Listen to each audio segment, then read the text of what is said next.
Now, from the makers of Cold Water Omo, business reports were neatly stacked on Samuel Hammond's desk in his well-furnished study. The solitary table lamp cast a warm glow over the room. It was quiet.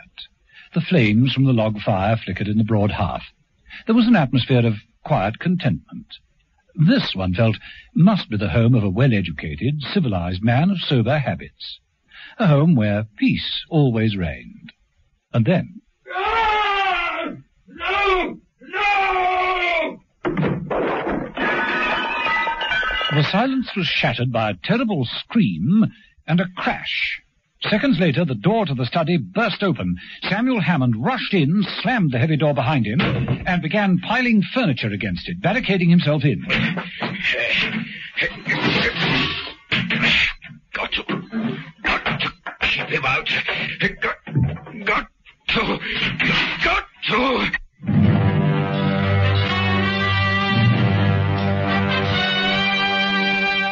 The Avengers.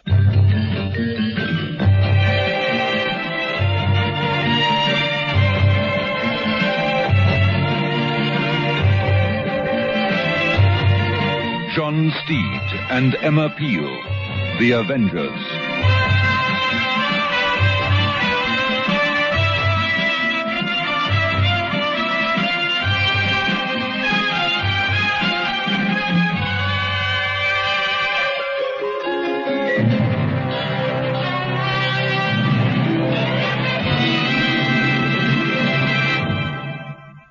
Cold Water Omo has really powerful cleaning action. Mrs. Senior discovered this. My husband wears overalls to work, and they come back very sort of greasy and dirty.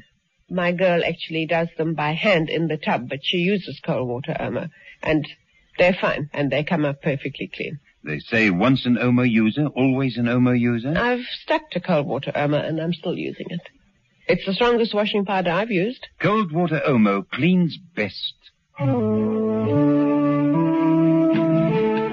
Beautiful Jill St. John knows the value of the creamy, moisturizing lather of Lux. Choose Lux to keep your skin soft and smooth. Lux, a beauty treatment as you bathe.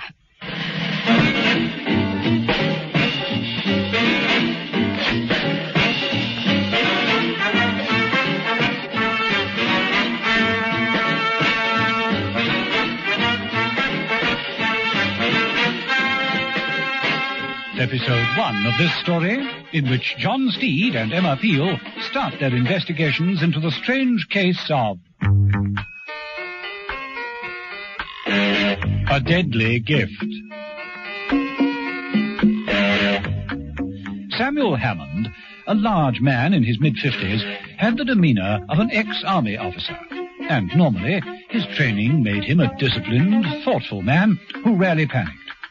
But that evening in his study, all calmness was thrown to the winds. He worked like a madman, piling everything he could lay his hands on, a low settee, tables and chairs, in front of the heavy door.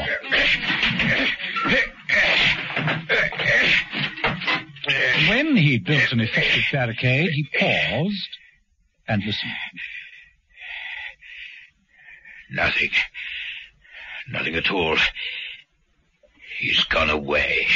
He mopped his wet forehead with a spotlessly white handkerchief and moved towards the desk, reaching out to the telephone. Must get help. I must.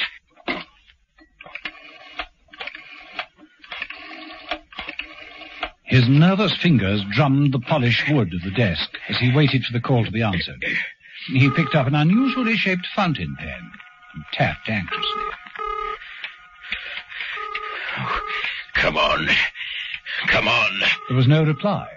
And then another sound became audible, the sound of enormous, clumping footsteps. Hammond dropped the phone back into its cradle. He reached for a large shotgun on the wall. He opened the desk drawer with trembling fingers, found 2 shells which he loaded into the gun, and briskly snapped the barrel back into place.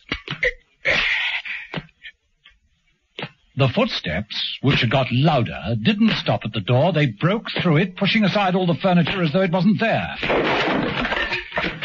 No! Hammond raised the shotgun and emptied both barrels at the enormous figure of a man who appeared through the wreckage. The the figure stopped in front of the desk, there was a curious whip-like sound as it raised one arm and brought it down on Hammond. The shotgun fell to the carpet, the metallic barrel twisted into a curved loop like a piece of soft wire.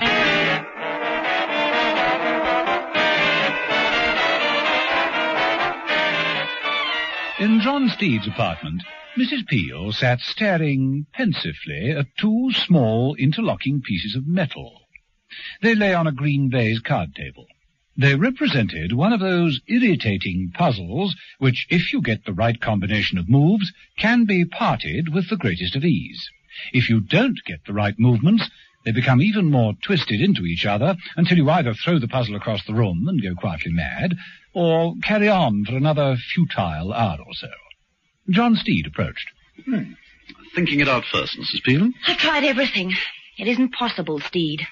I've moved through all the permutations, and it isn't possible to separate those two pieces of metal. Want a bet? You think you can? I can make you believe I have. Create the illusion. Oh, stop talking in riddles. Well, we're talking in puzzles. Much the same thing. Want to place that bet? You're on. The usual? Champagne supper on me if you can do it. Steed picked up the two pieces of metal. He held the end of each in either hand, and with a flamboyant gesture, which would have done credit to a professional conjurer, threw his arms into the air. Seconds later, two pieces of metal landed on the green cloth table. I don't believe it. I just don't believe it. Now you see it, now you don't. It's a question of know-how. Oh, excuse me. Steed? Oh, yes, Mother. No, she's here. Yes, I see. Yes, very well. Can you give me that address again? Steed drew a fountain pen from his pocket. Yes, I've got that. Right. Yes, we'll report. Bye. Mother? Yes. Work. Come on, Mrs. Peel. Let's leave the playthings and get down to business. Right. But can you explain how you did that trick? Give away a free champagne supper. Oh, very well. Steed slipped a hand into his cuff and produced the original pieces of metal firmly welded together. He threw them onto the table alongside the separated pieces. Steed, you cheated. Ever since Eton, life itself is an illusion, Mrs. Peel. Shall we go?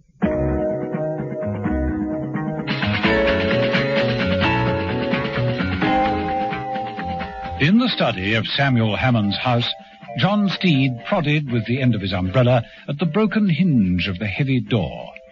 He moved about the room, taking in every detail with a professional air. The body of Samuel Hammond had been removed, but the twisted shotgun still lay on the desk.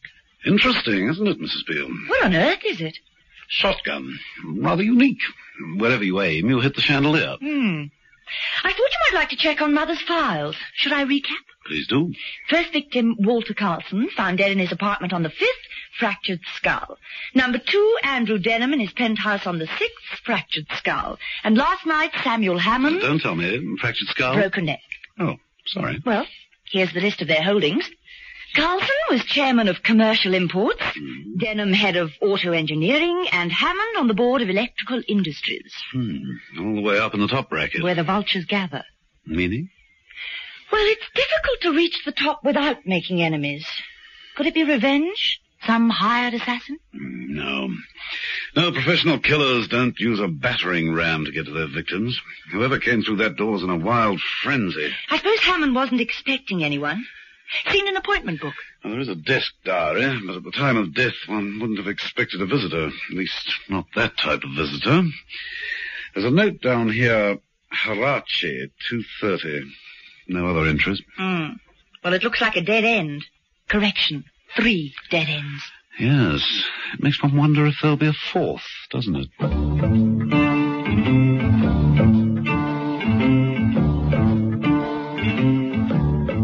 At the entrance of the block of buildings marked Administration Industrial Developments Limited, Great Britain, the security guard, who was quietly dozing on duty, heard a very distinctive sound. He shook the sleep from his head with a sudden gesture, wiped his eyes with the back of his hand, and gathered his thoughts. The sound approached. Hey, you! Who are you? The footsteps grew louder. Lumbering along the corridor appeared the figure of an enormous man. His black coat was flapping behind him, his shoulders massive, the black trilby hat pulled down low over his eyes. His hands, hanging stiffly at his sides, were contained in black silk gloves. Stop! Stop! Do you hear me? The figure advanced without varying its pace. It approached the guard and...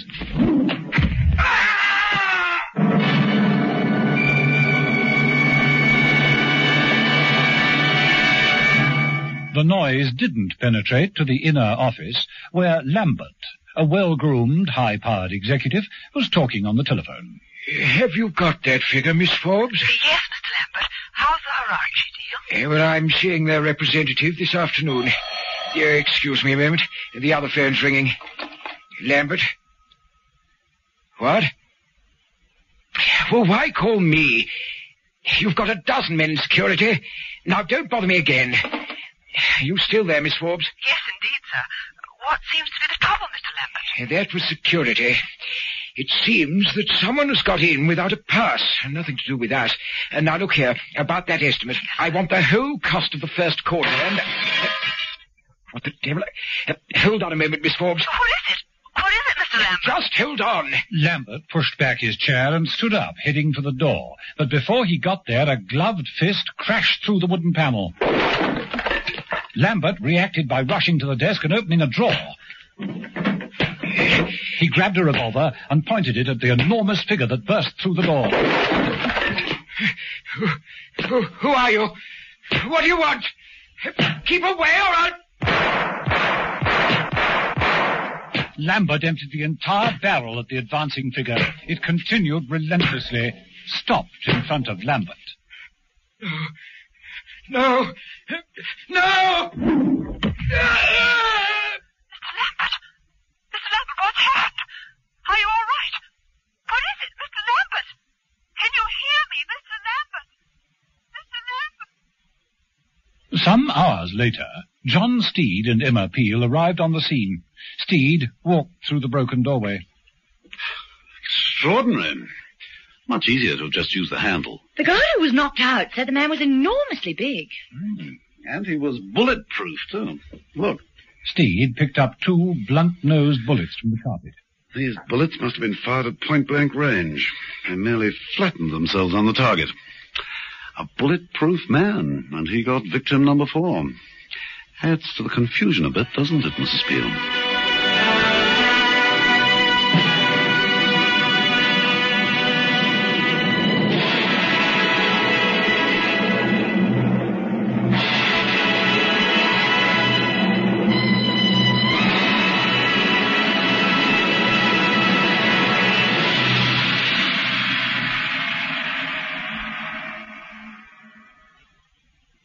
And with a final heave on the spanner, Ronnie Miller finishes changing his flat tire in just 6 minutes, 32 seconds.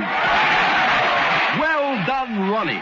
You play any other sports? I wash the car once in a while. You look very fresh, Ronnie. What deodorant do you use? Shield for sportsmen, of course. Why? It works. Shield for Sportsmen deodorant won't stick, sting, or stain. In aerosol or roll-on, it's made to keep sportsmen cool and dry. Think what it can do for you. There's no dirt that can stand up to the cleaning power of cold water Omo, If you use cold water Omo, it comes out very, very easily indeed. says Mrs. Sutherland of the Innican. Once an Omo user, always an Omo user. It cleans best.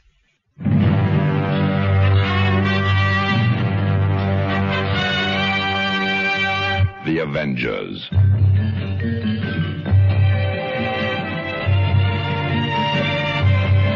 Listen every evening, Monday to Friday, to John Steed and Emma Peel, The Avengers.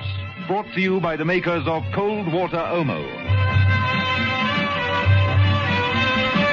The Avengers. Donald Monat as John Steed and Diane Appleby as Emma Peel is adapted and directed by Dennis Falbig and produced by David Gooden.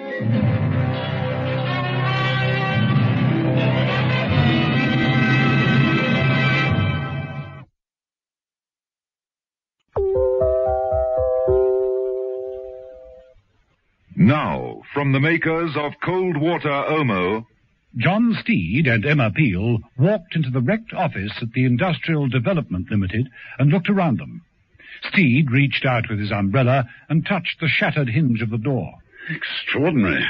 Would have been so much easier to have used the handle. The guard who was knocked out says the man was enormously big, nearly 7 feet tall, wearing dark glasses, hat, gloves. Yes, sounds like something thought up by Warner Brothers in 1940.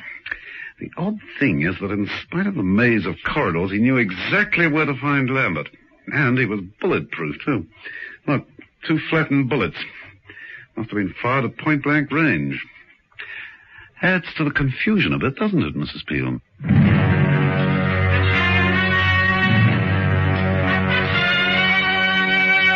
The Avengers.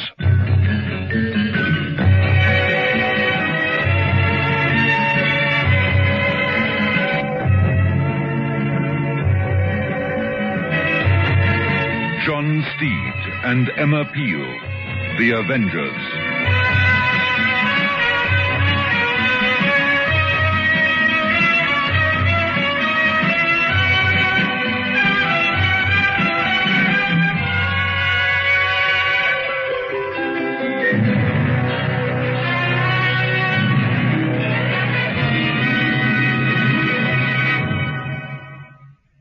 Once an Omo user, always an Omo user. This is what Mrs. Lyons of Yellowwood Park, Durban, has to say. It is the one powder that does everything. Well, for me, I know that. Yes. There's so many things that I've used and experimented with just to prove cold water Omo, really to put it to the ultimate test, and I find that it's come up to all my expectations. Yes. Cold water Omo cleans best. Walls Ice Cream presents the new Pink Pussycat song. We've got strawberry and vanilla, hop and hop. That's on inside. White milky chocolate the way you like. All over the outside. Where walls Pink Pussycat now.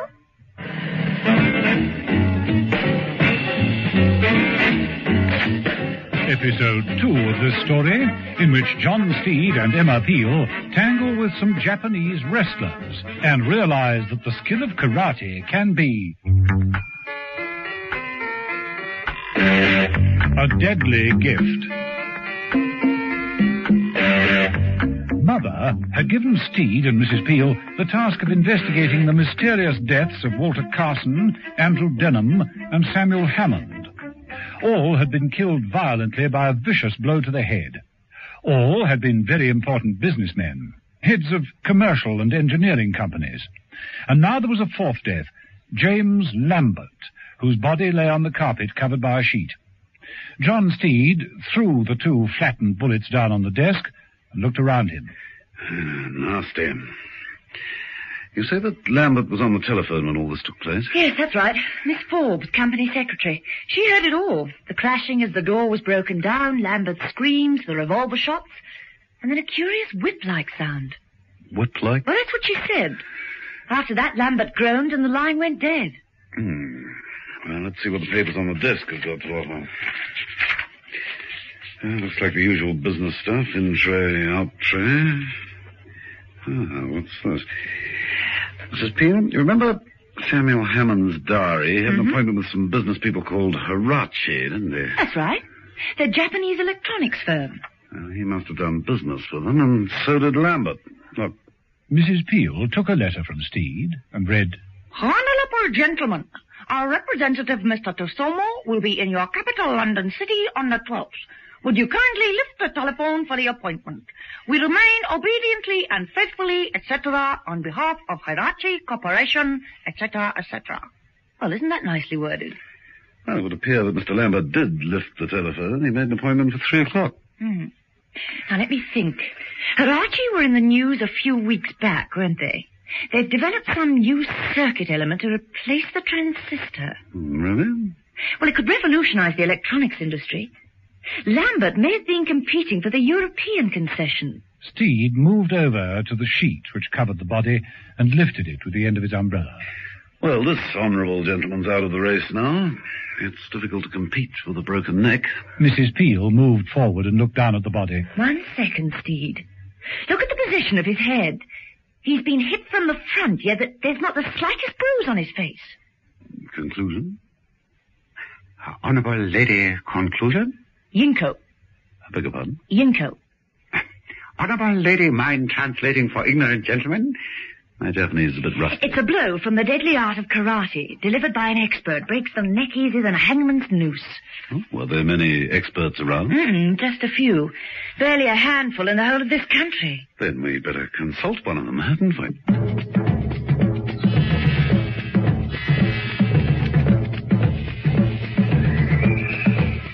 Characteristically, John Steed handed the assignment over to Mrs. Peel.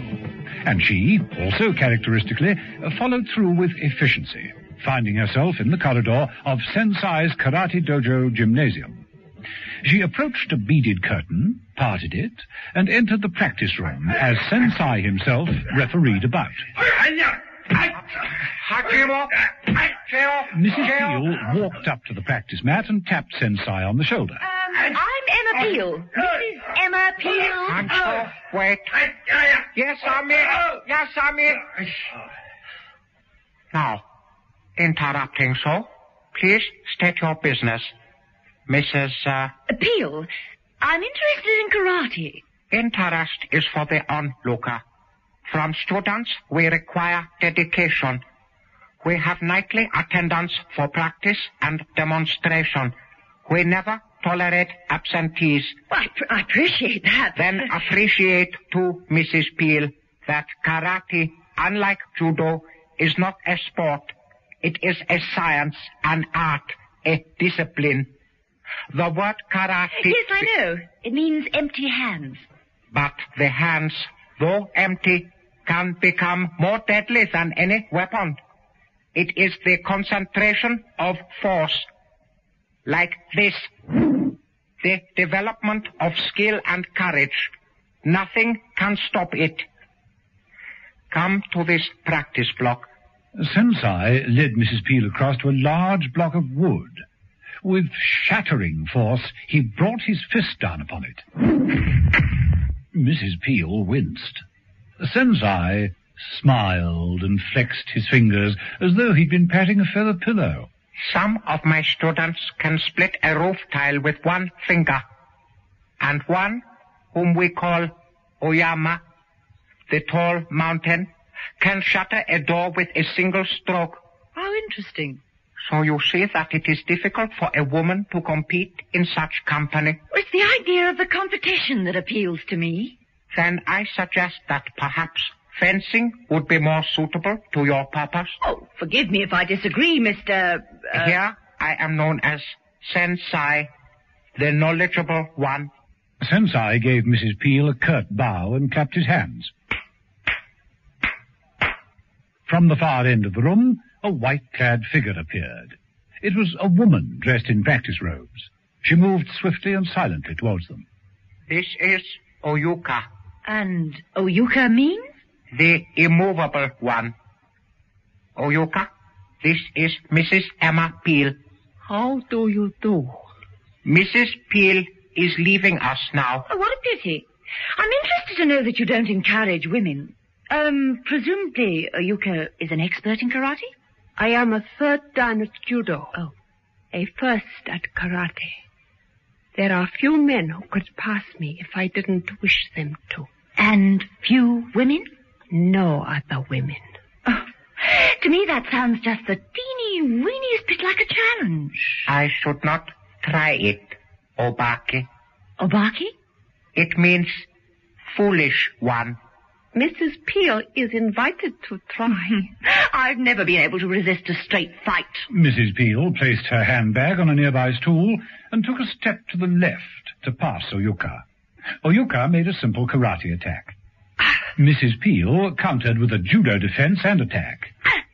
Oyuka drew back her left arm and with palm uppermost thrust her hand out to land a blow beneath Mrs. Peel's nose. Mrs. Peel grabbed Oyuka's wrist from above with her left hand, swinging it back. Oyuka doubled up. Mrs. Peel brought her right hand down firmly on Oyuka's neck. Mrs. Peel sidestepped, got a firm hold of Oyuka, and threw her through the Japanese screen. You fool, fool, Oyuka. You attacked her as a woman, but she has the skill of a man. A bad mistake, Oyuka. Oyuka, the immovable one. You should rename her, I think. What's Japanese for amateur? Anyone know?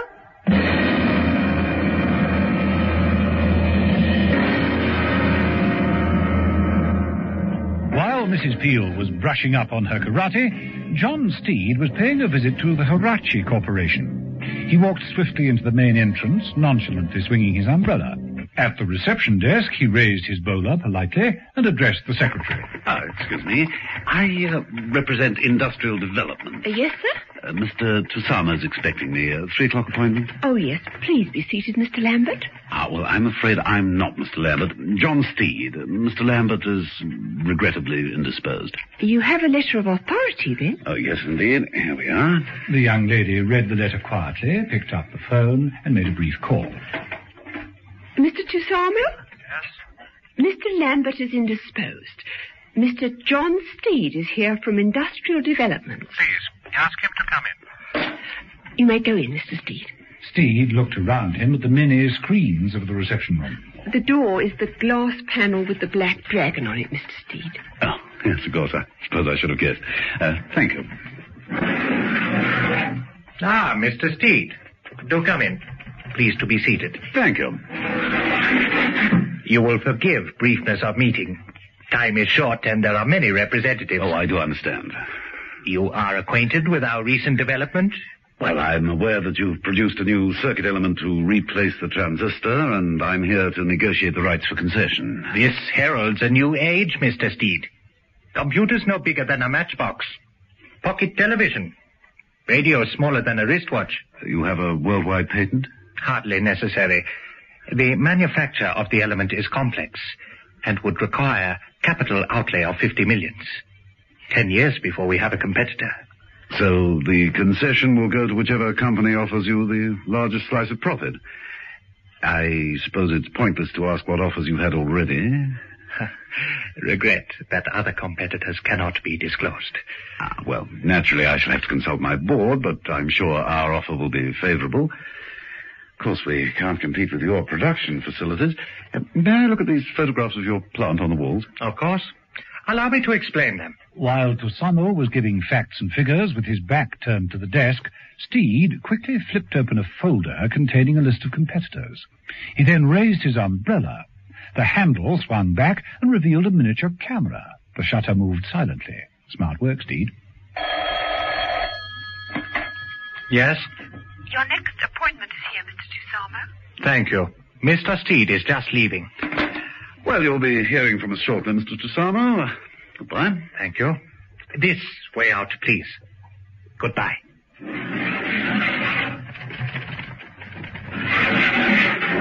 Tusamo turned to the glass-fronted door on the other side of the wall. Footsteps were heard approaching. Framed against the glass was the shadow of an enormous man, at least 7 feet tall. Just got out in time, didn't you, Steve?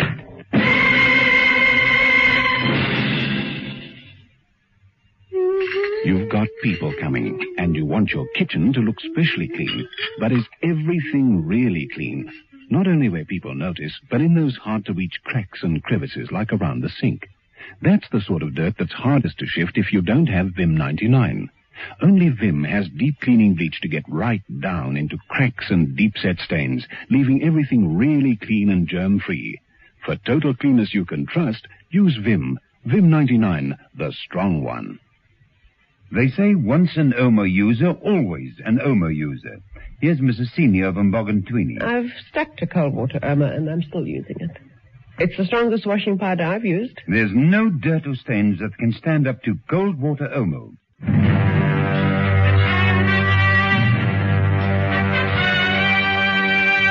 The Avengers.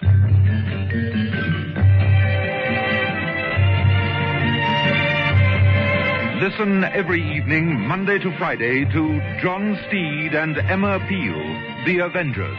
Brought to you by the makers of Cold Water Omo.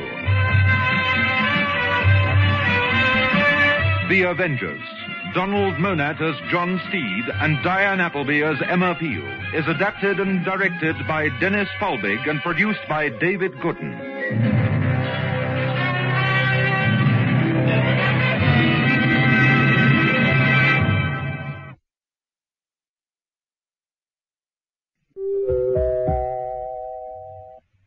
Now, from the makers of Cold Water Omo, John Steed, in the office of the Hirachi Corporation, appeared to be very interested in what Tusamo, the Japanese manager, was saying about his business concern.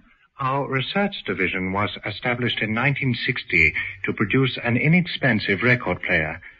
That was just the start. Most successful, very high profit. Enabled us to extend. Look, the photographs here on the wall. While Tusamo turned with his back to the desk, Steed quickly whipped open the folder that contained the list of all the competitors and snapped open the handle of his umbrella. Inside was a miniature camera. The shutter moved silently. Yes? Your next appointment is here, Mr. Tusamo. Thank you. Mr. Steed is just leaving. Well, you'll be hearing from me shortly. Goodbye. This way out, please, Mr. Steed. Steed left the office by the other door. As he did so, Tusamo heard the sound of footsteps. The shadow of an enormous man became outlined against the glass panel, filling the entire doorway. Tusamo didn't even look up as the door slowly opened.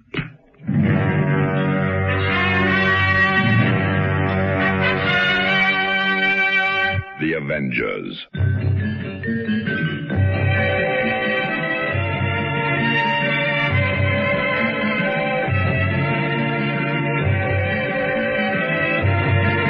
John Steed and Emma Peel, The Avengers.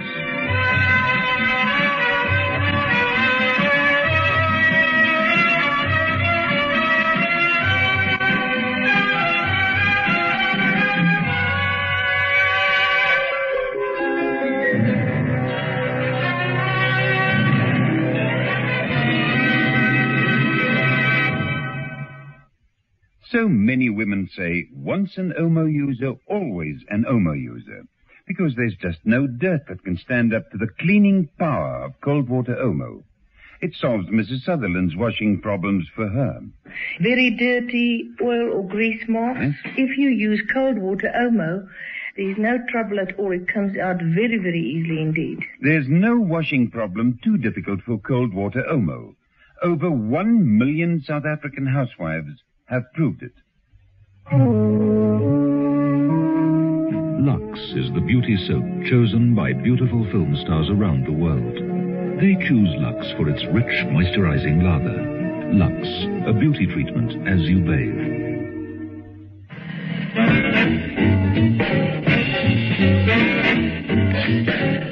Episode 3 of this story, in which John Steed and Emma Peel meet several more disturbing characters who all seem to possess a deadly gift. John Steed and Emma Peel could only proceed on the little evidence they had in this rather curious case. 4 men had died, and each in very similar circumstances, all with either fractured skulls or broken necks. To Mrs. Peel, it looked like the work of one man, a superb karate expert. She'd investigated several judo and karate studios in London. The most interesting one was Sensei's gymnasium. Her brief encounter there with Oyuka, the immovable one, a woman expert, had proved quite satisfying. Mrs. Peel's performance had certainly qualified her for membership. She permitted herself a grin of pleasure as she recalled the amazed look on Oyuka's face as she picked herself up, having been thrown through some Japanese screens. Perhaps the look still showed on Mrs. Peel's face when she turned up at Steed's apartment. Swallow the cream, Mrs. Peel. What's that, Steed? Well, you look positively smug. Not really. Just a petty minor triumph. Bigger things to come, I hope.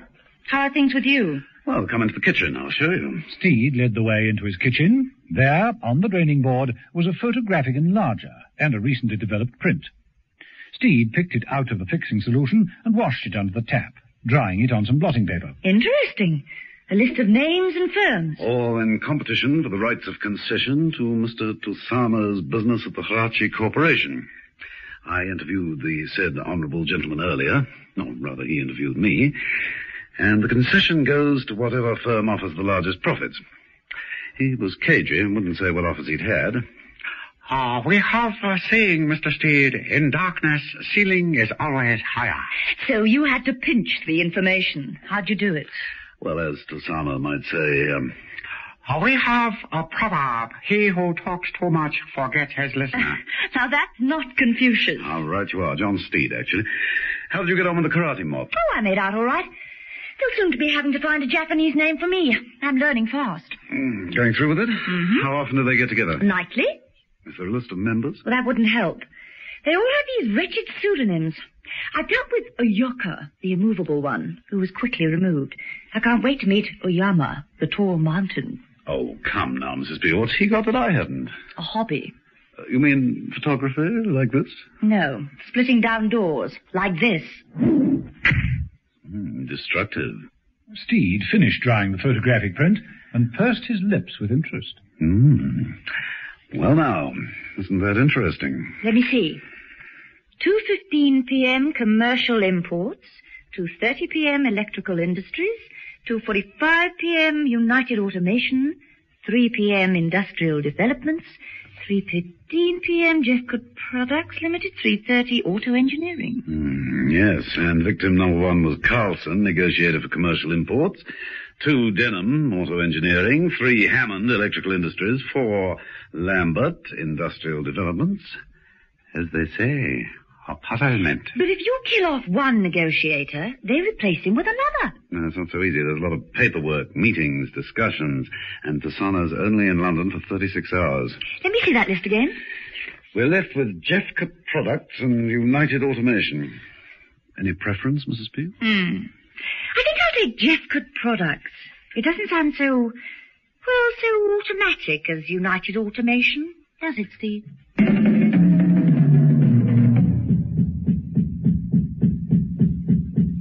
Later, in the small showroom of Jeffcoat Products, Mrs. Peel watched with fascination and amusement various toys on a table. How cute. How very, very cute. Everyone's too amused at that particular model, Mrs.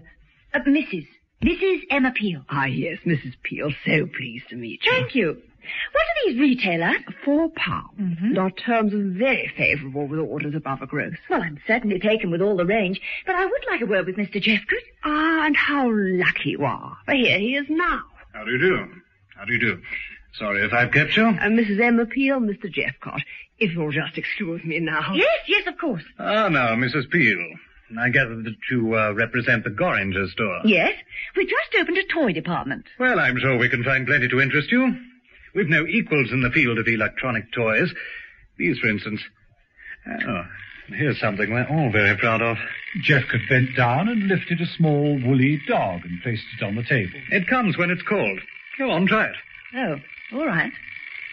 Here, boy, come here. It works. It's walking towards me. How marvellous. Of course, novelties are only a fraction of our business. We produce everything from tea makers to radar equipment. And with the new advance in electronics, we've lots more ideas on the drawing board. Have you got a catalogue? Yes, I brought you one. Here you are. And now will you excuse me? I'm awfully sorry, but I'm afraid I have an appointment. Oh, not to worry, because, curiously enough, so have I. I hope we shall see you again. Oh, I'm sure you will, Mr. Jeffcoat. I'm sure you will.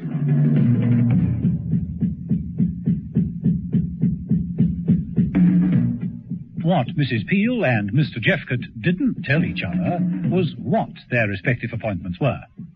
Mrs. Peel's was to go off to a routine practice at the karate school. She bowed politely to Oyuka, who attempted a withering look, quite lost on Mrs. Peel, and changed into her practice things, taking up her position in the line with the rest of the students.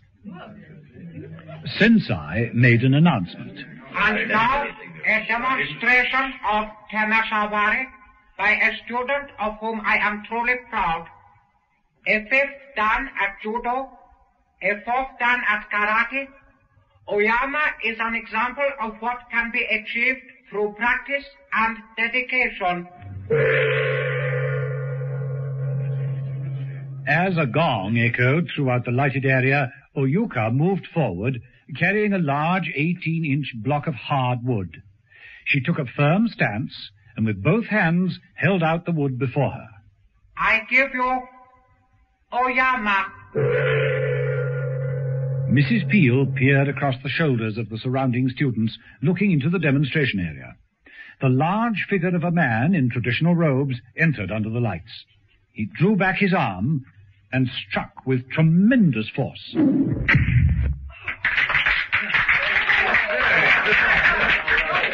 The man slowly turned and faced his audience.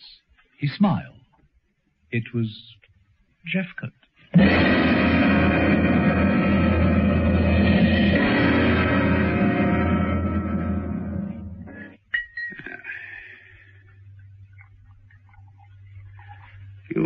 Sure you won't join me, Gilbert? No, I daren't. I'm seeing the minister about these research estimates.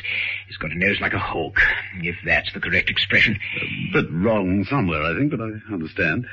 Well, how much time can you give me? About 3 minutes. No, it's time enough. Now, I just want to know what goes on at United Automation. Well, they produce domestic and industrial contraptions. Do you know who runs it? I should do. I worked under him for quite a spell. Dr. Armstrong. Why'd he leave the ministry? Well, you know what we're doing there. Armstrong refused to toe the official line, felt we should be constructive instead of destructive, had some crazy idea of building some machine for clearing debris in radioactive areas. The top brass said no, but he went ahead. There was an accident, wrecked half the building, lost half his staff, and put himself permanently in a wheelchair. Oh, so they got rid of him? Yes, that's right. With very few tears, I might add. Tell me more. Well, I think Armstrong was born with a slide rule in his mouth. I'm sure his very first words in the cradle were pi r squared. Given a choice between Lotta Brigida and his electronic calculator, he'd prefer the equation every time. Well, he's certainly elusive. How does one reach this human computer? It's not easy. He's buried himself in a jungle of gadgetry. I'll need to start pulling a few strings. Then start pulling, Gilbert, old son. Start pulling. In the anteroom of United Automation, John Benson crossed over to a panel that contained a television screen. He switched it on and reached for a microphone. On the screen flashed the large, confident face of Dr. Armstrong. He barked out. Well, Benson? I've seen Tusamo again. Go on. There are 2 offers still to come. 2? Who's the other one? I don't know. I thought the girl was being cooperative. Yes, she is, but it's not easy. He has the names in a confidential file. She's trying. I should be hearing from her soon. Right. When you do, call me at once. Understood? That's all. My patience is exhausted. The TV screen went dead. Benson muttered, "That's what another dictator was fond of saying. And look how he ended up."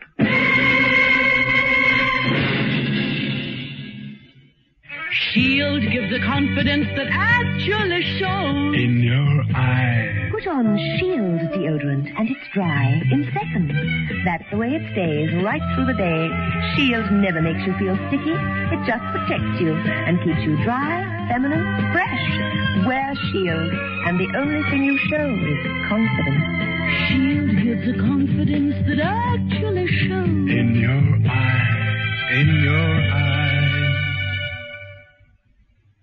So many women tell us that once an Omo user, always an Omo user. Women like Mrs. Clark of East London. This is certainly the one that I've stuck to. And it's all I get now. Yes, cold water Omo cleans best. Over 1 million housewives have proved it.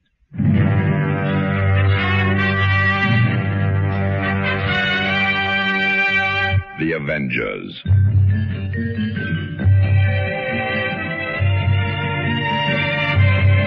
Listen every evening, Monday to Friday, to John Steed and Emma Peel, The Avengers, brought to you by the makers of Cold Water Omo. The Avengers, Donald Monat as John Steed and Diane Appleby as Emma Peel, is adapted and directed by Dennis Falbig and produced by David Gooden.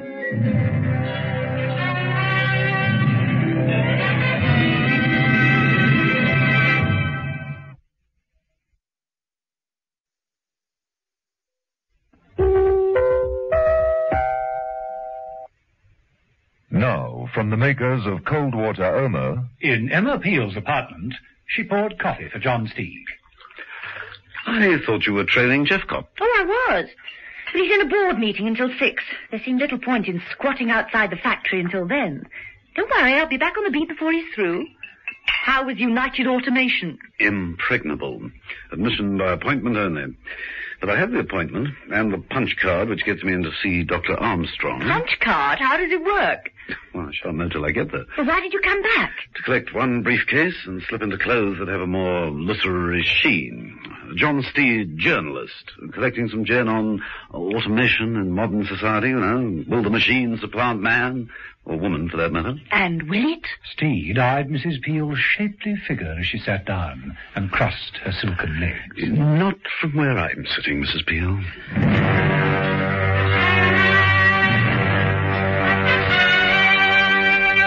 The Avengers.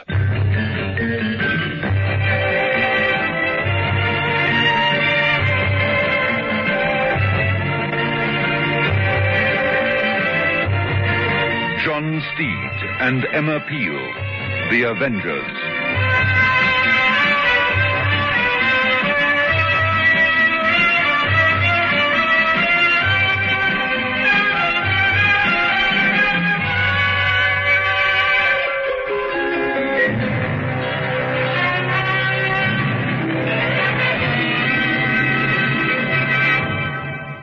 Cold water Omo has really powerful cleaning action. Mrs. Senior discovered this. My husband wears overalls to work, and they come back very sort of greasy and dirty. My girl actually does them by hand in the tub, but she uses cold water Omo, and they're fine, and they come up perfectly clean. They say once an Omo user, always an Omo user. I've stuck to cold water Omo, and I'm still using it. It's the strongest washing powder I've used. Cold water Omo cleans best. Shirley Ann Field chooses Lux for her complexion. I always use Lux. I find it so very rich and creamy, and I love the perfume. Like Shirley Ann, choose Lux for your complexion. Lux, a beauty treatment as you bathe.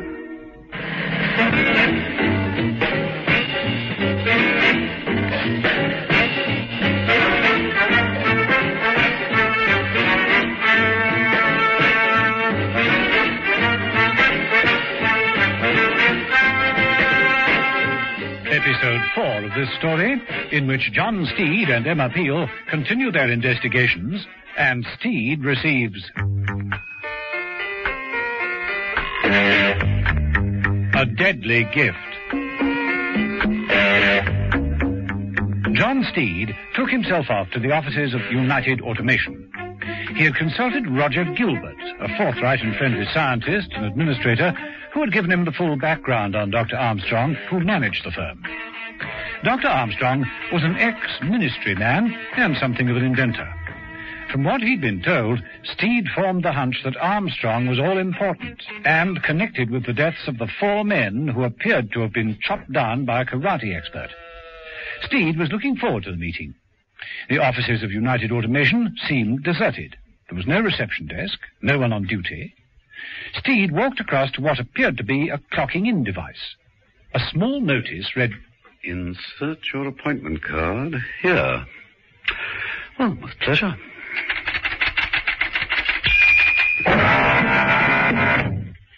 Part of the wall slid away, and Steed found himself facing an open lift. An automatic voice said, "Enter the lift, please." Steed looked around with interest. The lift was lined with padded leather and included rows of buttons, with one marked Assembly Shop. Steed was tempted to push the button, but before he could make up his mind, the lift stopped. The doors slid back and revealed a library. Books lined 3 walls from floor to ceiling. The 4th wall consisted of a large electronic computer, impressively arrayed with complex dials and indicators. Above the desk of the computer was a wide radar scanning screen and 2 television monitoring screens. As Steed moved over to these with a great deal of interest, the door near the computer opened. Dr. Armstrong entered in a special automatic chair, which carried him swiftly the length of the room and stopped behind a large desk. Mr. Steed? Yes, Dr. Armstrong. Please stay where you are. My infirmity in no way impedes my activity. Armstrong made a few adjustments to dials on the armrest of the chair. The chair slid neatly forward and came to rest in front of Steed. Armstrong extended an arm from under a travelling rug and proffered a fleshy hand. How do you do? I'm afraid we'll have to be brief, but please sit down. Steed looked around for something to sit on. A leather chair suddenly appeared from the floor. This is the age of the push button, Mr. Steed. My factory is entirely automated. Well, the appointment card is rather neat, but couldn't it be duplicated? It's recoded for every visitor. You've no staff at all? Only for maintenance and for sales. As a journalist, you'll appreciate that we human beings are, well, fallible, temperamental, and so often unreliable. But a machine, such as this chair, however, is obedient and invariably more competent. Machines do go wrong. No, indeed. So one builds each circuit in triplicate. Failure can be rectified automatically without the risk of, shall we say, hemorrhage or surgery. A perfect, trouble-free labor force available at one's fingertips, as you can see. Armstrong's podgy fingers lifted the arm of Steed's chair, revealing a set of controls. He pressed various buttons. Security. Steel shutters over the doors. Efficiency. Comfort. Lights glowed from above. Cold air swept into the room. And relaxation. Very restful. But that music wasn't composed by a computer. It will be, in time. We've machines that not only work, they think. Come to the computer. I take this punch card. It is programmed for a complex equation. We drop it in and press a button. There, the answer. Steed gazed down at the strip of undecipherable punch tape that gushed from the computer. I'll take your word for it. Correctly programmed, the machine could answer all questions on finance, science, and even military or political matters. It could supplant the human brain entirely. Is that for publication? I'm theorizing, of course. The problem is size. But with the development of new circuit elements, it can only be a matter of... excuse me. Of course. Steed got up and moved down the computer as Armstrong picked up a small internal telephone. Yes? I have the information. Go on. An offer is expected from Industrial Developments. But Lambert is dead. They've no one else to negotiate. Someone else has turned up. A man called Steed. John Steed. What? Turn on your TV scanner. Is this the man in the room with me now? Yes. That's the one that followed me in. That's him. Right. Leave this to me. I'll see you in a moment. Well, Mr. Steed, I hope this has been of interest. Oh, it has indeed. Well, I never let my visitors leave empty-handed. Here, a pen. Armstrong held out to Steed a distinctively shaped fountain pen. We hope to market these very shortly. A solid ink. Solid. The temperature of the hand electronically feeds a stream of carbon particles into the nib, emitted only on contact. Cannot leak or dry out. Refilled once in 10 years. The felt pen manufacturer's going to love you. You accept the gift? Of course, thank you. It's been a most informative visit, Doctor. My pleasure, Mr. Steed. You'll find the lifts are open. Goodbye. After Steed had left, the other door opened and Benson entered. What was he doing here, Doctor? Snooping, undoubtedly. Well, why let him go? Benson, you're employed to take orders, not to give them. I may be confined to this chair, but I'm quite capable of dealing with Mr. Steed. But first we've got someone else to deal with. Prepare for target assignment at once.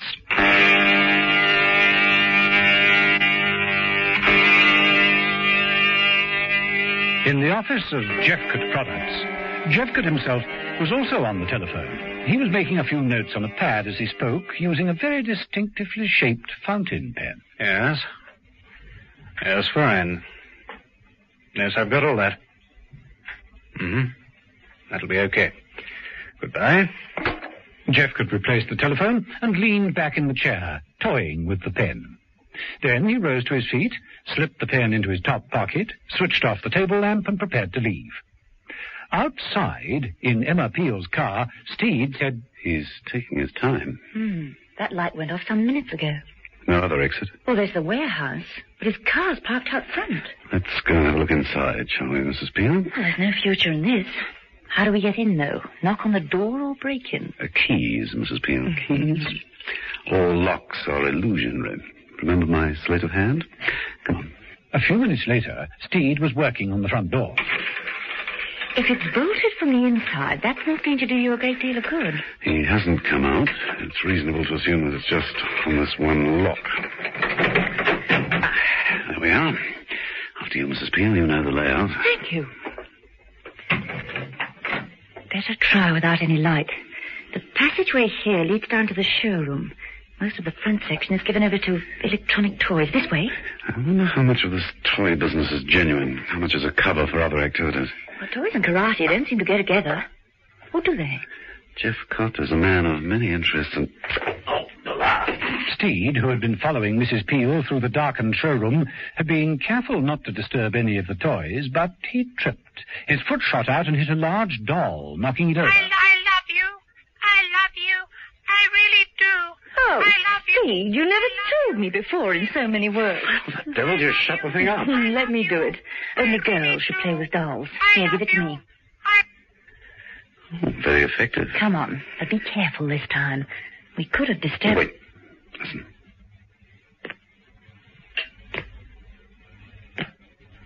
Listen.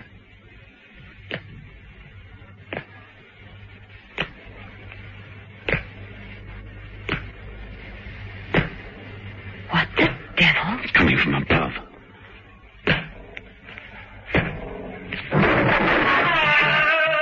Come on.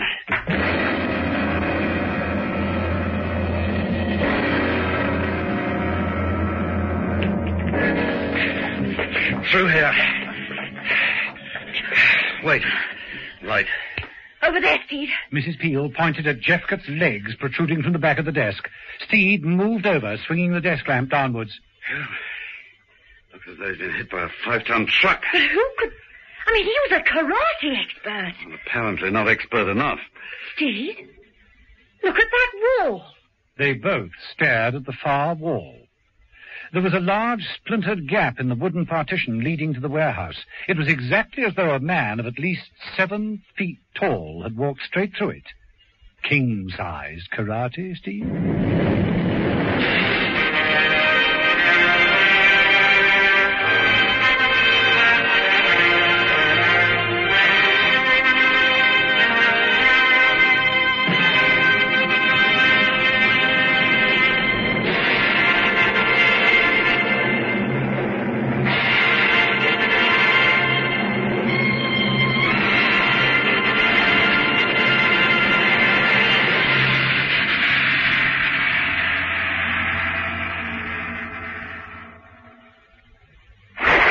With one last lurch, Sam Lacey finishes washing his dog in just 17 minutes, 45 seconds.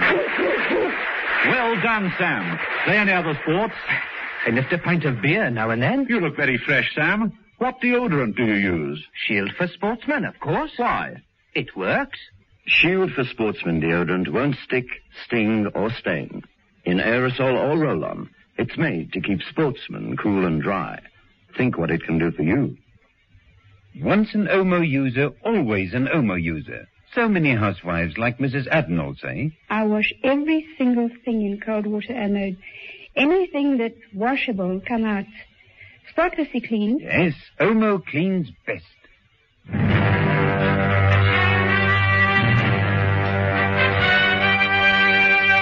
The Avengers.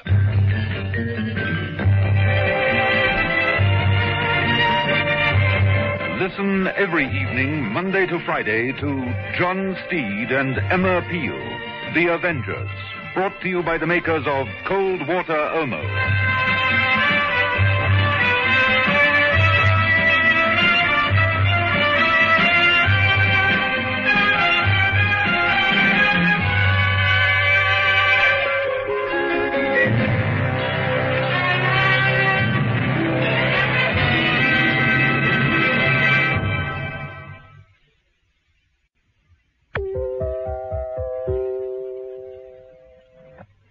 Now, from the makers of Cold Water Omo...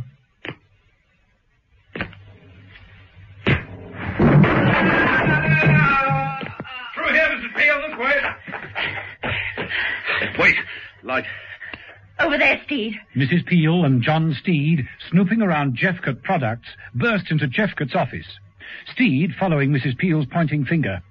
Jeffcott's legs were protruding from the end of the desk. Steed moved over, swinging the table lamp downwards. Phew. He looks as though he's been hit by a 5-ton truck. But who... I mean, he was a karate expert. Not expert enough, it seems. Steed, look at that far wall. They both stared at the far wall. There was a large, splintered gap in the wooden partition leading to the warehouse. It was exactly as though a man of at least 7 feet tall had walked straight through it.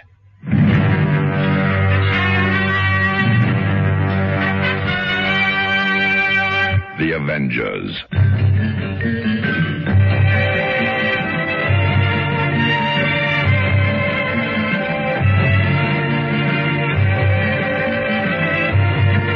John Steed and Emma Peel, The Avengers.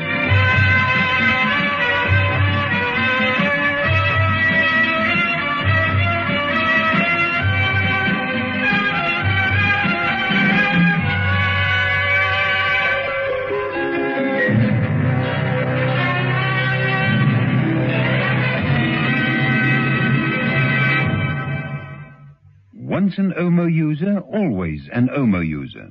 This is what Mrs. Lyons of Yellowwood Park, Durban, has to say. It is the one powder that does everything. Well, for me, I know that. Yes. There's so many things that I've used and experimented with just to prove cold water Omo. Really to put it to the ultimate test. You know, and I find that it's come up to all my expectations. Yes. Cold water Omo cleans best. Walls Ice Cream presents the new Pink Pussycat song. We've got strawberry and vanilla, top and hot. That's on inside. White milky chocolate the way you like. All over the outside. We're walls Pink Pussycat now.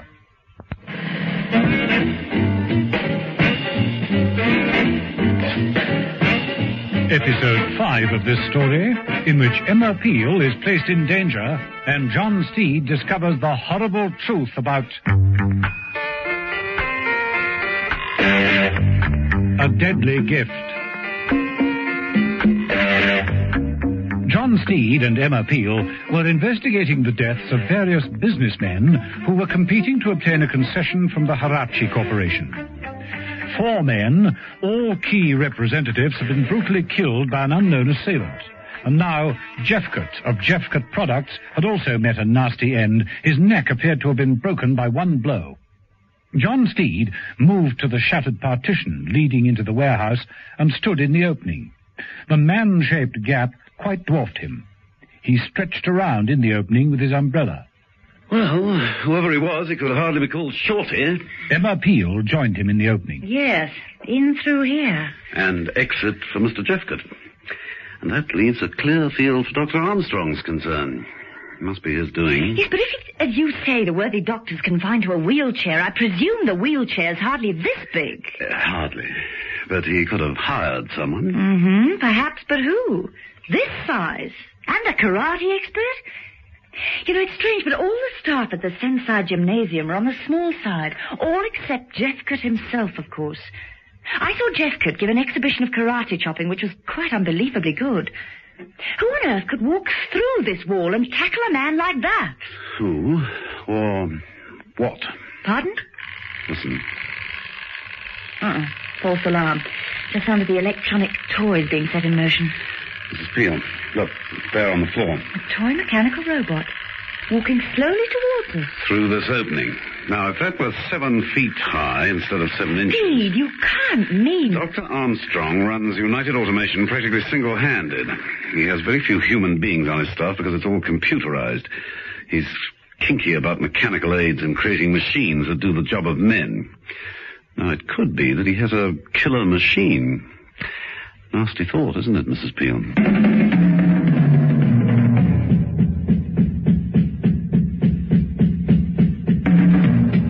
Back in Mrs. Peel's apartment later that night, John Steed was making final preparations. What's that, Steve? Just trimming round this punch card. You think it'll work? I had a feeling I'd be paying Armstrong a second visit, so I got Gilbert to produce what you might call a skeleton key. This is it. Now, here we have 2 punch cards, identical in the shape of the original, complete with perforations. How's that? Very pretty. Now, you hold on to this one. Oh, no. I'm not staying here. I want to get in on the act. It's important that you stay in contact with Sama. I'm the only one who can block Armstrong's moves. Try the Hirachi Corporation. Oh, here, I'll give you the number. Steed sat down at the desk, and taking the distinctively styled fountain pen from his pocket, he wrote on a pad. Oh, that's a nice pen. What an odd shape. It's like a submarine. Huh? Oh, there's. Yes, a wee gift from Dr. Armstrong. It only needs filling every 10 years. Solid ink or something. Steed left the pen lying on the pad for Mrs. Peel. It's late, Steed. What if Tasama's left the office? Then try the big hotels. He's an important man. He must be on a hefty expense account. Being Japanese should make him easier to trace. What story do I use? Well, say you're my secretary from Industrial Developments, and we'll make an offer first thing tomorrow. That'll stall Armstrong for the night. Armstrong must want that concession pretty badly if what you think is right. Yes, but somehow I don't think it's just for profit. Now, will you stay and follow through like a good girl? All right. But you'd better be back here by 11:30. And if I'm not? I shall use my punch card. That's what.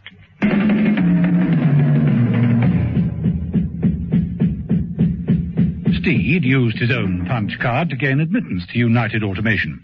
He dropped the card in the slot by the lifts. Enter the lift, please. Steed wondered privately if Armstrong had any method of monitoring the lift's movements. If so, he could have a rather nasty reception waiting in the computer library. The lift stopped. Steed stepped out. The room appeared to be empty. So far, so good. Hold it. Figure slumped in that black leather chair. Enormous figure. Steed approached cautiously, wondering if it could be Armstrong, but the gloved hands that hung over the broad arms of the chair appeared to be lifeless. There was no sound, no movement, no sound of breathing. Steed suddenly reached for the reading lamp on the desk and flashed it on the inert figure. The hatless, indefinable face was covered with a light-coloured stockinged mask, upon which perched dark glasses. Gotta get a better look at you, chum. Working swiftly, Steed removed the stocking. Underneath was the stainless steel face of an automated man. Steed tapped the face with the glasses. A robot, all right. A killer robot, maybe. Steed replaced the stockinged mask and glasses. Nothing but a dark hat lay in the figure's lap. A sudden noise alerted Steed. He looked around for a place to hide. There wasn't any cover in this soulless, clinically neat room. Steed spotted the air-conditioning grill. Oh, blast. It's bound to bring someone. Steed succeeded in getting the metal grill free and squeezing into the air shaft, closing the grill back into position just as the door opened and Armstrong in his automatic chair glided into the room. Oh, come, Benson. No need to worry about answering that. Is that it? In the chair, that is? Yes, that is it. The Pabulum robot. He's quite harmless, really. That is, until programmed. Then even I can't stop him. Of course, he's only a prototype, like a child, really. But one day he'll have a brain more efficient than this computer. He'll be powered by solar energy, and that steel casing will stand the blast of an atomic shell. He looks quite human. Uncanny. Yes, but he travels with the accuracy of a guided missile. How? Let me show you. He's directed by a simple radio transmitter. Now, Steed's frequency is 0.113. Watch. Steed, in the air-conditioning shaft, was all ears and peered out anxiously. Armstrong made an adjustment to the panel on the computer. A radar screen lit up. A small flashing light commenced to bleep upon it. There it is. That's Steed's transmitter. The fountain pen I gave him nestling comfortably in his breast pocket. Steed, listening at the grill, automatically felt in his pocket. Mrs. Peel. I got the wretched thing back at the flat with Mrs. Peel. Now, all we have to do is set the Pabulum robot switch to the same frequency. A counter bleep could be just heard coming from the robot. It got to its feet and headed with a shuffled tread for the lift doors.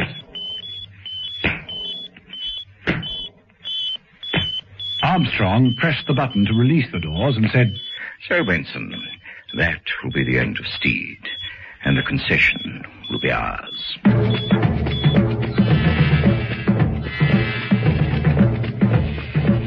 In the air-conditioning shaft, John Steed knew he'd got to move quickly. He crawled his way along, searching for another exit grill. There wasn't one. He was trapped. In the computer library, Benson and Dr. Armstrong watched the progress of the two dots on the radar screen. When the pabulum robot reached the fountain pen transmitter, it would kill viciously. In Mrs. Peel's apartment, Emma was making a phone call, the offending fountain pen lying in front of her. Thank you, Mr. Tosamo. I'll get Mr. Steed to phone you tomorrow morning without fail. I'm sure we can do business. Yes? Yes, I've got that. 11:30. Goodbye. Mrs. Peel replaced the telephone, picked up the pen, and made a note of the time of appointment. Then she took up the evening paper, made herself comfortable, and began using the pen to complete a crossword. The pabulum robot ploughed on.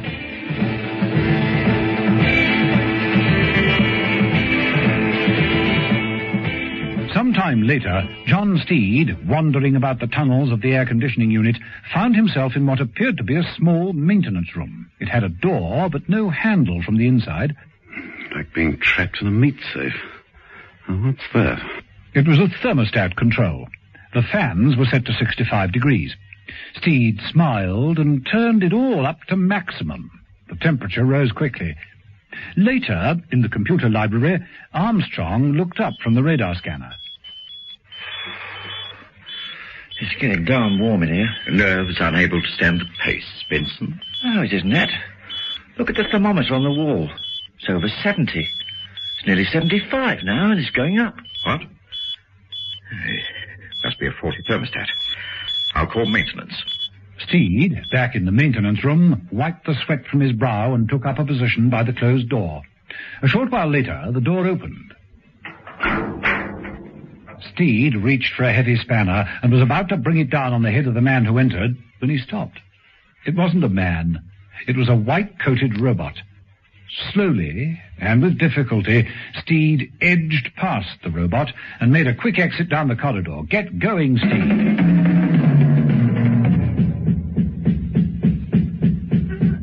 Time ticked on. Mrs. Peel finished the crossword and looked at the clock. It was nearly 11:30. She rose, put on a warm jacket, and unconsciously slipped the fountain pen into one of the pockets. She headed for the door, down the steps, and towards her car, making sure that she had the punch card in her handbag. The robot, which was about to climb the outer stairs, turned and lumbered down them again. Near thing, that, Mrs. Peel.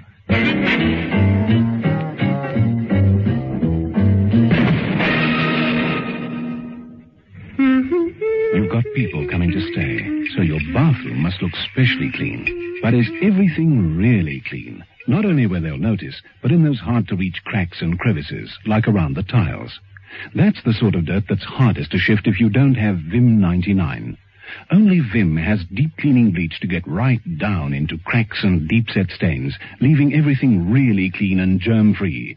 For total cleaners you can trust, use Vim. Vim 99, the strong one. No dirt can stand up to the cleaning power of cold water Omo.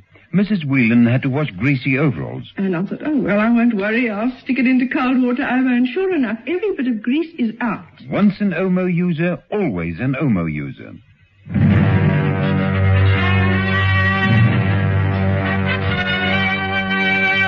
The Avengers.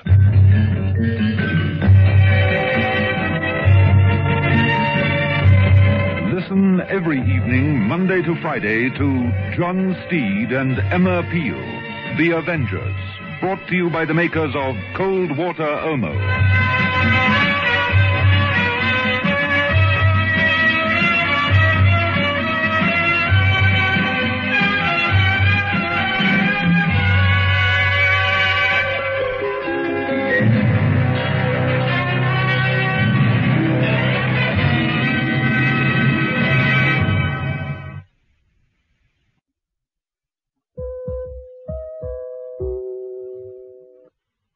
Now, from the makers of Cold Water Omo, time ticked on. Emma Peel, in her apartment, finished the crossword in the evening paper and looked at the clock. Nearly 11:30. Steed had agreed to be back by that time. Mrs. Peel rose, checked that the punch card that would gain her entrance into United Automation was in her handbag, and flung on a warm jacket. Unconsciously, she slipped the distinctive-looking fountain pen into one of the pockets.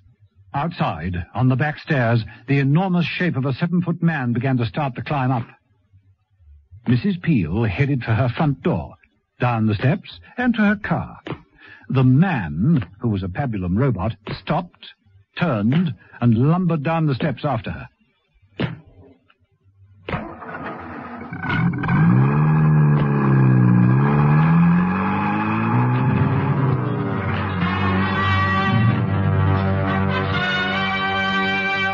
The Avengers.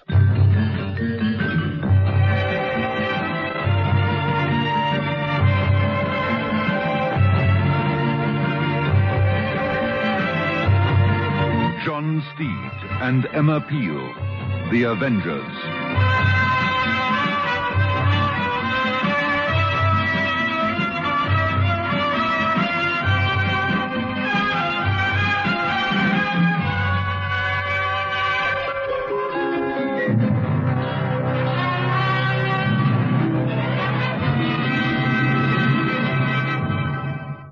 So many women say, once an Omo user, always an Omo user, because there's just no dirt that can stand up to the cleaning power of cold water Omo. It solves Mrs. Sutherland's washing problems for her. Very dirty oil or grease marks. Yes? If you use cold water Omo, there's no trouble at all. It comes out very, very easily indeed. There's no washing problem too difficult for cold water Omo. Over 1 million South African housewives have proved it. To keep your complexion soft and smooth, choose Lux with its creamy, moisturizing lather and precious perfume. Lux, a beauty treatment as you bathe.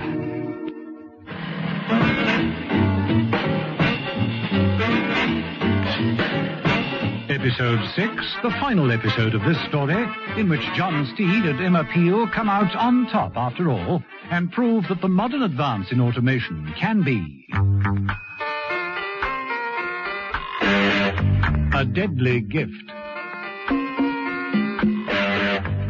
John Steed didn't know how much trouble he was letting himself in for when he accepted, as a gift, the distinctively designed fountain pen given to him by Dr. Armstrong of United Automation. For the pen was more than it was supposed to be. Inside it was a simple radio transmitter, beamed back to the computer library, where Armstrong had geared a pabulum robot to exactly the same frequency. Had the plan worked, Steed, carrying the pen, would have guided the robot towards him and been killed in much the same karate way as were the other men. But Steed had, all unwittingly, passed the pen on to Mrs. Peel, who had just had a narrow escape. Steed hadn't done all that well either. He'd been trapped in the inner workings of the air-conditioning unit and only escaped by turning up the thermostat control.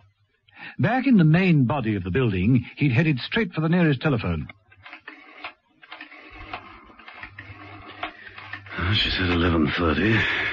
It's just gone.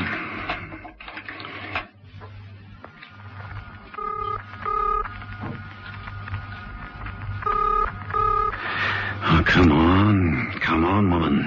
Too late, Steed. But in the library, Benson and Armstrong were also bemused. For on the radar scanning screen, the two dots that represented the transmitter and the robot were growing farther apart. What's happened? The robot's lost him. Well, that's impossible. For his movement, I agree, but it can't do anything than delay matters. It'll get him. A door opened and a large white-coated figure lumbered in. The maintenance robot's come to report. The robot stopped at the computer panel and inserted a card. A moment later, from a slot in the computer, a punch tape, dotted with the minute holes of the computer's vocabulary, gushed forth. Now, let me see. Armstrong reached out, tore off the strip, and with a skilled eye immediately interpreted the tape. What the? What's wrong, Doctor? What is it? The thermostat was altered manually. There's an intruder in the building. What's that? Someone using the telephone in the next room. See to it, Benson. Right. And I'll take him along, too, for good measure. Right. Benson drew a gun from his pocket, and Armstrong made a few adjustments to the switches in front of him. The maintenance robot followed Benson quietly to the door of the room. Watch it, Steed. Gotta risk getting through that library and to the lift. Well, here goes. Oh, no, you don't. Steed stepped forward to tackle Benson, but the robot behind the door immediately reacted. It stepped forward and cut Steed down. I said, watch it, Steed.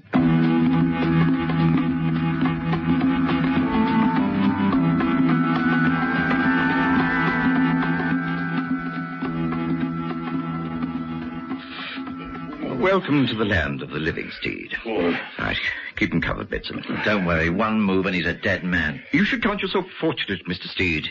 The Papillon robot that stands before you was programmed just to knock you out and not to kill you. How very remiss of you. I can't wait for a return bolt. It'll be a pleasure to short-circuit him once and for all. Now, let's see. Don't move. Oh, there another of them. Looks almost human. Oh, no, perhaps not. What? Another crack like that now? No, do be quiet, Benson. That's the trouble with man, Mr. Steed. He's such an impulsive creature who cannot cope with crises. Today, one wrong decision, one simple error, could bring total destruction. And I suppose you think you've got the answer, Doctor. By all means. There, Mr. Steed, in the Papillon robot, the electronic brain. I have blueprints, if you'd care to study them. I'll take your word for it. You see, it's a small, complex computer built with these new circuit elements. With the knowledge contained within this library, think of what the machine can learn. It can be programmed with every known fact of science, economics, world history. A Papillon robot capable of absorbing knowledge like food, and with its electronic brain, incapable of a wrong decision. And what is your end product? The perfect politician? Exactly. Government by automation. Sounds to me like an electronic dictatorship. It is the only solution. Well, I'd say that would be up to the voters. They might disagree. Once we take delivery from Harachi of a mass-produced army of Papillon robots, it will only be a question of time. Dr. Armstrong! Doctor, look! Armstrong swung his chair round and followed the gaze of Benson towards the radar scanning screen. The 2 points of light had started to flash again. The small one was nearer the center of the screen, the larger one following behind. About to enter the building. A friend of yours, carrying the fountain pen, eh, Mr. Steed? Maybe. Well, it's an opportunity to demonstrate to you my radio-controlled Papillon. Whoever it is who is calling has a very nasty surprise awaiting them.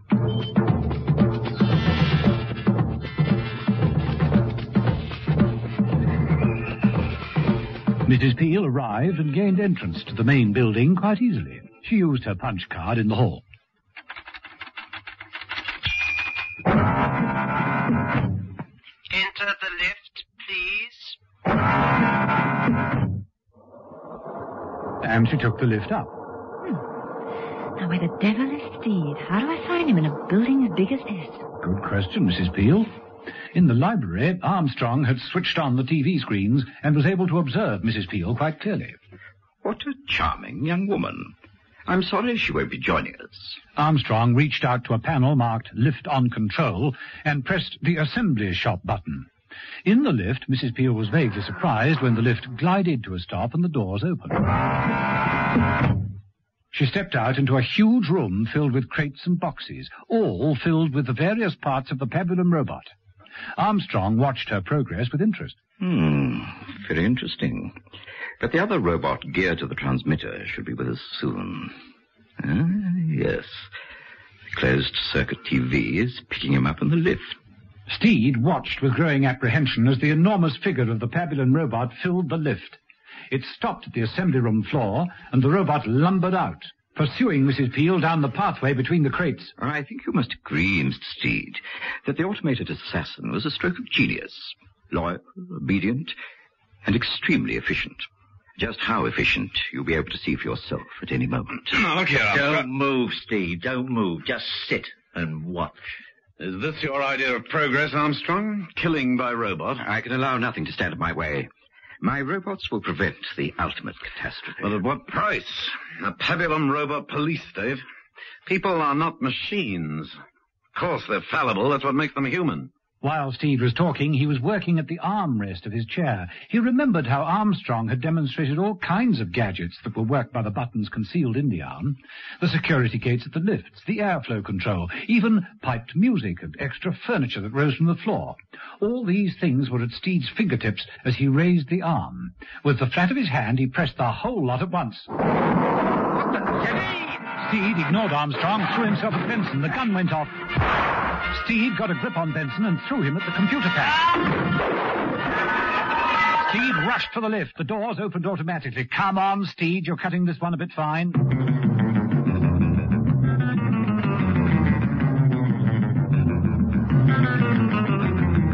In the assembly shop, Emma stopped her investigations when she heard the familiar sound of the robot's footsteps. Sound of that at all. The robot approached. Mrs. Peel dodged, and the robot plunged its way through the crates, cutting a direct path towards her. Mrs. Peel reached into her pocket and withdrew an automatic pistol. As the enormous figure pushed crates and boxes out of its way, Mrs. Peel crouched down and then fired at point blank. The pabulum robot didn't pause, but continued relentlessly. Steed entered from the far side of the room. Don't tackle it! It's a robot controlled by a pen in your jacket pocket! Throw me the pen! Right! And approaching at Steed, caught the pen neatly. The robot swung round and now meant to attack him. Steed, throw back the pen! At that moment, Dr. Armstrong appeared in his chair, moved by the second maintenance robot. He made an adjustment to the controls, and the maintenance robot left him and went after Steed. Watch it, Steed! You've got both of them on you now! Throw me the pen! No fair! Steed had a far better idea. As the maintenance robot attacked and swung its arm in a vicious karate chop, Steed ducked under the blow and fixed the pen in the robot's overall pocket. Immediately, the first robot turned and attacked his fellow machine. No! Stop! Stop them! Armstrong, reacting with horror at the battle between the two robots, thrust his chair between them. No! Stop! Well, Armstrong always did say that human beings were fallible. He's just made his last mistake. Come on, Mrs. Peel, let's leave the machines to take over. They'll destroy all this quicker than we can. Come on, let's take a quiet ride home. A horse and cart, perhaps?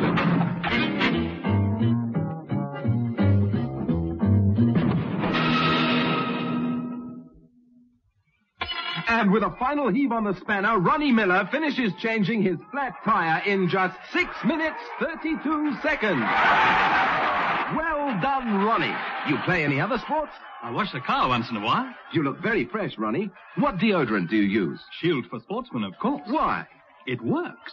Shield for Sportsmen deodorant won't stick, sting, or stain. In aerosol or roll-on, it's made to keep sportsmen cool and dry. Think what it can do for you. The cleaning power of cold water Omo gives you the superb cleanness you want from a washing powder. Listen to Mrs. Baxter of Claremont. It really is good, you know. I mean, it's unbelievable, really, that it could be so good, you know. Once an Omo user, always an Omo user.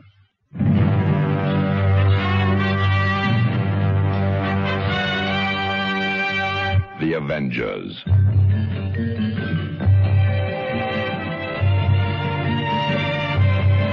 Listen every evening, Monday to Friday, to John Steed and Emma Peel, The Avengers, brought to you by the makers of Cold Water Omo. The Avengers, Donald Monat as John Steed and Diane Appleby as Emma Peel, is adapted and directed by Dennis Falbig and produced by David Gooden.